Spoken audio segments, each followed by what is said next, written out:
사도행전 5장 12절부터 16절 다 같이 있습니다. 사도들의 손을 통하여 민간의 표적과 기사가 많이 일어나매 믿는 사람들이 다 마음을 같이하여 솔로몬 행각에 모이곤 그 나머지는 감히 그들과 상종한 사람이 없으나 백성이 칭송하더라. 믿고 주께로 나오는 자가 더 많으니 남녀의 큰 무리더라. 심지어 병든 사람을 메고 거리에 나가 침대와 여위 위에 누이고 베드로가 지날 때에 혹 그의 그림자라도 누구에게 덮일까 바라고 예루살렘 부근에 수많은 사람들도 모여 병든 사람과 더러운 귀신에게 괴로움을 받는 사람을 데리고 와서 다 나음을 얻으니라. 아멘. 우리 옆 사람과 인사 나눕니다. 새벽에 하나님이 반드시 도우십니다. 할렐루야. 따라서 합시다. 내 생에 하나님의 역사가 일어나게 하자. 우리 교회에 하나님의 역사가 일어나게 하자. 우리 가정에 하나님의 역사가 일어나게 하자. 할렐루야. 여러분들 기도하면서도 늘 반복적으로 우리가 지금 외치는 이 내용들을 놓고도 여러분들 기도하시기를 바랍니다. 초대교회가 성장하는 모습, 이거 당연히 하나님께 영광이 되어지고 하나님의 기쁨이 되어졌을 것입니다. 그러나 교회가 아무리 부흥하고 교회가 구제를 많이 하고 교회가 전도를 많이 하고 선교를 많이 하고 훈련과 교육을 열심히 시킨다 할지라도 그 믿음의 공동체 안에 거짓과 속임수와 이 죄악들이 가득하다면은 그 모든 교회 그 사역들은 다 물거품이 되고 말 것입니다. 사실 이 거짓이나 속임수는 우리 인간 사회를 파괴시키는 가장 무서운 적이기도 하는 것입니다. 만일 사단이 교회 안에서 이 거짓과 속임수의 영을 심는데 성공을 한다면은 그 교회는 얼마 가지 못해서 타락한 교회로 세상의 지탄을 받게 될 것입니다. 바로 어제 말씀드렸던 이 아나니아와 삽비라의 이 죽음, 아나니아와 삽비라 부부의 이 죽음, 이것은 하나님께서 교회 안에서 거짓과 속임수를 얼마나 싫어하시고 미워하시는가 하는 것을 우리에게 보여주시고 교훈 삼고 있는 것입니다. 거짓과 속임수는 이 사단의 영입니다. 사단이 가지고 있는 강력한 무기인 것입니다. 그런데 이제 거짓과 속임수에 이 사단의 영이 떠나고 난 이후에 초대교회에 어떤 역사가 일어났습니까? 사단의 강력한 무기인 이 거짓과 속임수가 제거되고 난 다음에 초대교회에 어떤 역사가 일어났는가? 이것을 보면은 오늘날 내 인생에 내 생애에 하나님의 역사가 일어나고 우리 교회에 하나님의 역사가 일어나며 우리의 가정에 하나님의 역사가 일어나게 하는 이 비결이 무엇인가? 이것도 우리가 짐작할 수 있는 것입니다. 12절 말씀 다시 한번 읽어볼까요? 12절 말씀 시작.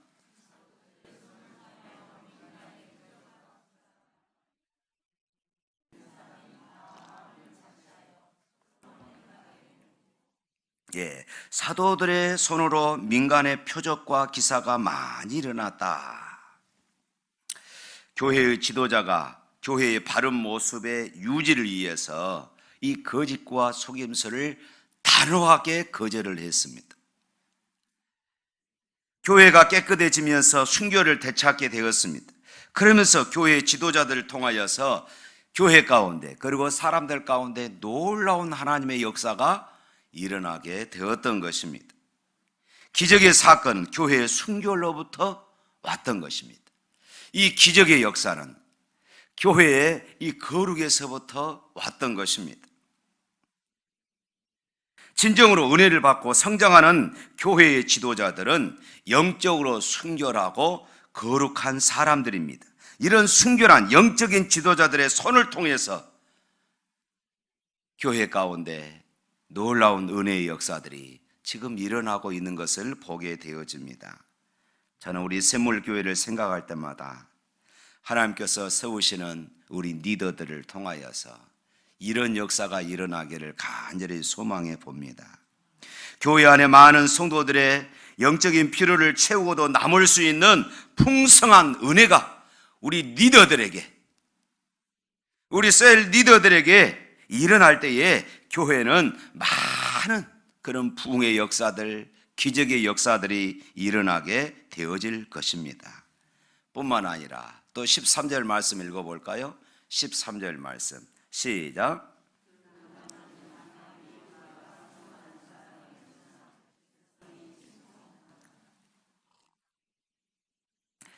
백성이 칭송하더라. 세상에 있는 사람들은 우리가 믿고 있는, 우리 기독교가 믿고 있는 그 바를 모두 다 인정하지 않습니다. 그들은 하나님께서 천지를 창조하셨다는 사실도 인정하지 않습니다. 그들은 예수 그리스도의 가르침에 대해서 별로 흥미가 없습니다. 그들은 천국과 지옥에 대해서도 별로 관심이 없습니다. 그러나 중요한 것이 세상 사람들이 유심히 지켜보고 관심을 갖는 것이 있는데, 그것은 예수 믿는 사람들의 삶을 보면서 평가하는 것입니다. 천국이 있다고 믿는 사람들, 하나님의 천지를 창조했다고 믿는 사람들, 예수님께서 십자가에서 죽으시고 부활하시고 언젠가 다시 재림하셔서 심판하실 것을 믿는 이 사람들, 그 사람들의 삶을 보면서 평가한 것입니다. 이것은 성도들이 이 땅에서 어떻게 살아야 할 것인가 하는 것을 가르쳐주고 있는 것입니다. 소돔과 고모라를 생각해 보십시다. 소돔 고모라가 왜 망했습니까? 하나님께서 의인 10명이 있으면은 그 성을 사해 주겠다고 말씀합니다. 고작 10명입니다. 십자가를 붙잡는 하나님의 긍휼을, 하나님의 은혜를 구하는 사람 10명만 있으면은 그 성을 하나님께서 용서해 주시겠다고 약속했습니다. 고작 의인 10사람이 없어서 망한 것입니다. 그 성의 죄가 얼마만큼 많으냐 문제가 아니라 과연 의인 10사람이 있느냐 없느냐, 이것이 문제였습니다. 소돔성의 임금이 하나님을 잘 섬기느냐 마느냐, 고모라의 왕이 정치를 잘하느냐 마느냐, 이것이 성의 운명을 좌우하는 것이 아니었습니다. 그 성의 운명은 의인 10명에 달려 있었습니다. 그 성이 아무리 죄를 많이 짓는다 할지라도 그 성의 죄의 무게가, 고작 의인 10명에게 있는 의의 무게만 또 못하다는 것입니다. 사도행전 2장에서 교회가 시작됩니다. 교회가 시작된 후에 가장 먼저 등장한 사건은 안전뱅이가 일어나는 사건입니다. 이제 시작된 교회는 은과 금은 없었습니다. 그러나 은과 금은 없었으나 예수 그리스도의 이름의 능력을 그들은 가지고 있었습니다. 이 세상에 속한 다른 것으로 힘을 삼지 않고 오직 예수 그리스도만 힘을 삼는 곳, 이것이 바로 교회였습니다. 그것이 사도행전 3장에 기록됩니다. 그 다음에 나오는 얘기는 안전병이를 고친 이 일로 인하여서 사도들이 핍박을 당합니다. 사도들의 고초를 당합니다. 사도들의 고난을 당합니다.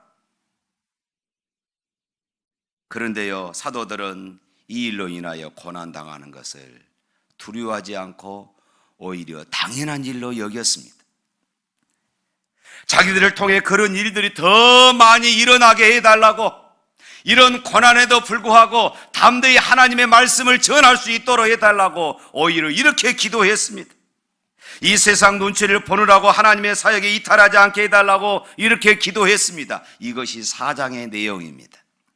그리고 5장 시작하면서 아나니아 삽비라 얘기가 나옵니다. 이제 시작된 교회에서 가장 조심해야 할 사건이 바로 이 아나니아와 삽비라 사건이었습니다. 이것은 교회의 부흥을 방해하는 거짓과 이선을 철저히 미워하시는 하나님의 뜻이 그곳에 담겨져 있었던 것입니다. 그래서 하나님께서 교회의 부흥을 방해하는 장애물인 거짓과 이선, 속임수를 용납하지 않으시고 철저하게 가려내셨습니다. 그리고 이 모든 일이 있는 연휴에 이제 방금 읽었던 12절부터 16절의 이 사건이 일어나게 되어집니다. 초대교회 당시에는 예수 믿는 사람들이 가는 곳곳마다 표적과 기사가 일어나고 병자와 귀신 들린 사람들이 고침을 받는 이런 역사들이 일어났습니다. 그런 힘이 어디에서 나왔겠습니까? 어느 날 갑자기 공중에서 이런 힘이 떨어졌겠습니까? 아무런 연고 없이 땅에서 솟아난 것입니까? 아닙니다. 사도행전 2장, 사도행전 3장, 사도행전 4장, 사도행전 5장 전반부에 일어나는 이 일련의 사건들을 통하여서 오늘 이런 역사들이 일어나게 되어진 것입니다. 지금 우리는 왜 초대교회만큼 힘이 없는가? 그 해답을 이 본문에서 찾아볼 수 있습니다. 우리는 아직도 사도행전 2장 성령 충만함, 사도행전 3장의 이런 기적들, 사도행전 4장 고난과 핍박 속에서도 복음을 전하는 이런 모습들, 사도행전 5장에서 거짓과 속임수를 철저하게 제거해내는 이런 모습들,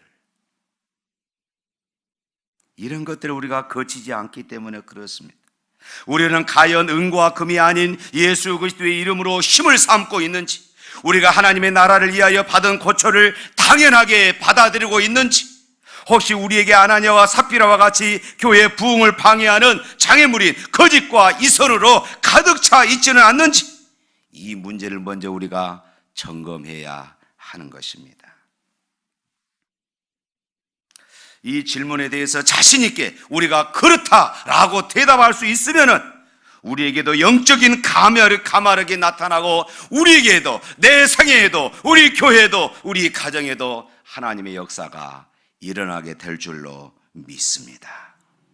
우리가 땅에서 무엇이든지 매면 하늘에서 매일 것이고, 우리가 땅에서 무엇이든지 풀면 하늘에서 풀릴 것입니다. 하나님께서 우리를 통하여 이 세상에 복을 주시고, 우리는 불신자들이 보기에 자기들과 분명히 다른 그런 세상을 살아가는 것을 보여주게 되어질 것입니다. 그럴 때 세상 사람들은 성도들을 칭찬할 것이에요.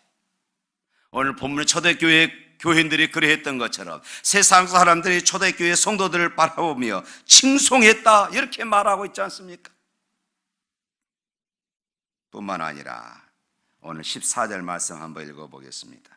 14절 시작.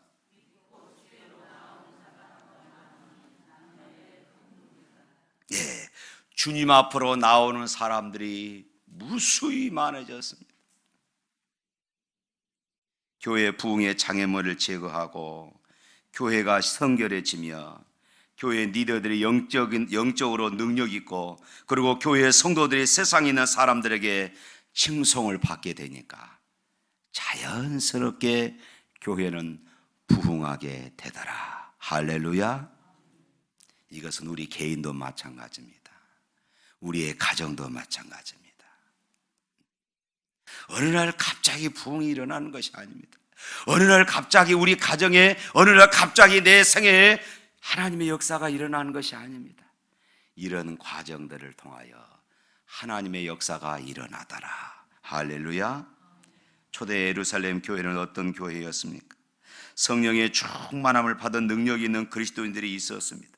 그리고 예루살렘 교회는 말씀 앞에 회개하고 돌아오는 구원의 역사들이 있었습니다. 약한 자를 일으켜주고 절망에 허우적거리는 자에게 용기를 주며 그들은 성도의 아름다운 공동체를 만들어 갔습니다. 그들이 그렇게 마음이 하나 되어 모이기를 힘쓰고 많은 기사와 표적이 나타나면서 구원받는 사람들이 3,000명, 5,000명, 그리고 나중에는 셀 수 없는 사람들이 모여지기 시작한 것입니다. 그리고 그들은 언제나 성령 충만한 자세로 주님 앞에 살고자 이렇게 몸부림쳤습니다. 누가 이런 귀중한 하나님의 사역을 계속해서 이어갈 수 있겠습니까? 바로 오늘 저와 여러분들입니다. 오늘 우리 샘물교회입니다.